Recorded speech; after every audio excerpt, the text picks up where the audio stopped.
ပွဲတွေပန်းလေးတွေထိုးမယ်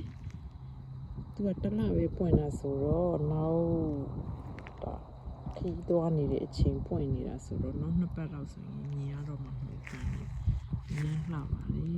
။သူကလေအပူပိုင်းကြိုက်တယ်ပေါ့နော်။ဒါပြင်သစ်ရဲ့တောင်ပိုင်းမှာဆိုလို့ရှိရင်ဒီမီမိုဇာတွေပွင့်တာများတယ်။စပိန်ပဲလည်းမီမိုဇာတွေပွင့်တယ်။ဒီ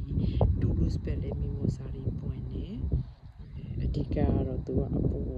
ရှာတိကြိုက်တယ်ပေါ့နော်။ဒီအပင်လေးဆိုလို့ရှိရင်အခုဒါဆိုရင်2 နှစ်မြောက်ပွင့်ပြီးတော့မနှစ်ကစပွင့်ဆိုပါဘူးအပင်လေးကတက်တန်းငယ်ပြီမဲလို့အပွင့်လေးတွေဝဝဆဆပွင့်ပြီးသူ့ကိုလေခရူးဆိုင်ပြီးတယ်ပေါ့နော်ပြောချင်တာကအပင်ကအကျန်းခံလဲဆိုပြီးမဲလို့နေရာတရောက်ရင်အရင်မချောက်သွားအောင်သူ့ကိုအောက်မှာ